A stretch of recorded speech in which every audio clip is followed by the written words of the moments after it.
And it was written by none other than bluegrass greats Lester Flatt and Earl Scruggs just for that television series.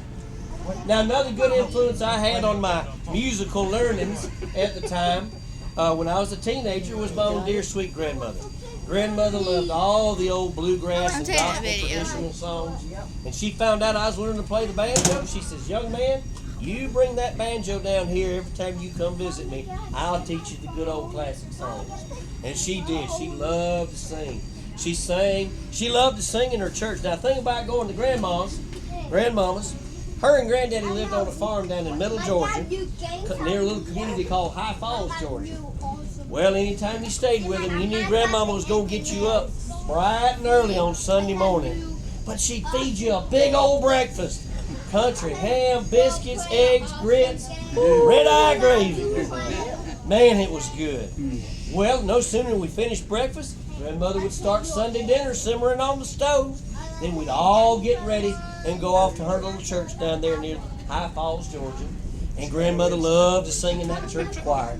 In fact, she'd get a handful of her friends and they'd go up every Sunday morning and they would sing in that church, and they would sing at the top of their lungs, which was a bit of a problem because only about half of them could even carry a tune in a bucket. But there's one song they sang in that little old country church that in my memory as a teenager and younger, that song sounds perfect. Sounds like angels singing to me because it was Grandmama's favorite song to sing, not only in that church, but also down there, me picking on the banjo and her singing on the front porch of the old farmhouse. Song called I'll Fly Away. So if you know the words, please help me sing. My voice is going. Some glad morning when the fight is over, I'll fly away to a home where grass is shore. I'll fly away.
Thank you. How about one more? Okay. All right. Now, I grew up around the Atlanta, Georgia area. Lived in Birmingham, Alabama for a little while, and moved back to Atlanta. Got the good job with the fire department, and then eventually in November of 2001, we moved from Fayetteville, Georgia, up to Cleveland, Tennessee. Well, once we got to Cleveland, we found us a church home at the Waterville Baptist Church, and when we joined, I'll never forget my favorite deacon, Deacon Rick Owendy. He's now my mustache coach. He's got a killer stash. Deacon Owendy come up to me, shook our hands, said, glad you joined the church. That's a fine family you got here, young man. Fine family. We sure are glad y'all joined church here. By the way, feller, and he looked me dead in the eye and said, what's your favorite college football team? Now, he asks me this wearing an orange tie, an orange and white striped shirt, and had these weird-looking cufflinks in the shape of a T, orange and white. I said, Deacon, I'm going to be very honest with you. I like all of the SEC teams. I've lived in 3 southern states.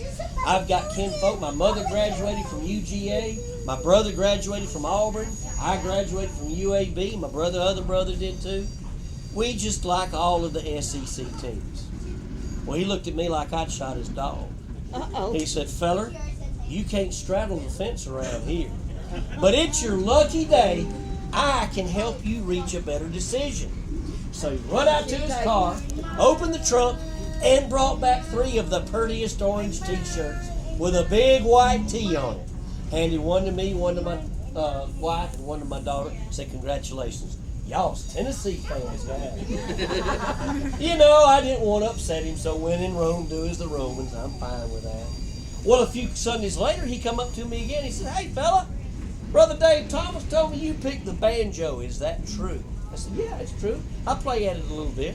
He says, well, I'm going to do my civic duty and let you know it's Tennessee state law that if you live in the great state of Tennessee and you play a bluegrass instrument, you got 90 days to learn a new song.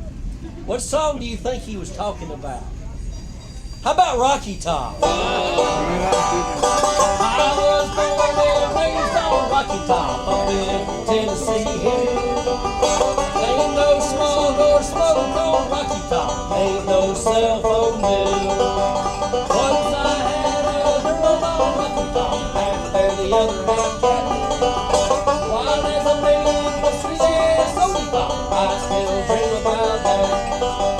Rocky Top will always be home sweet home to me. Good old Rocky Top, Rocky Top, yeah.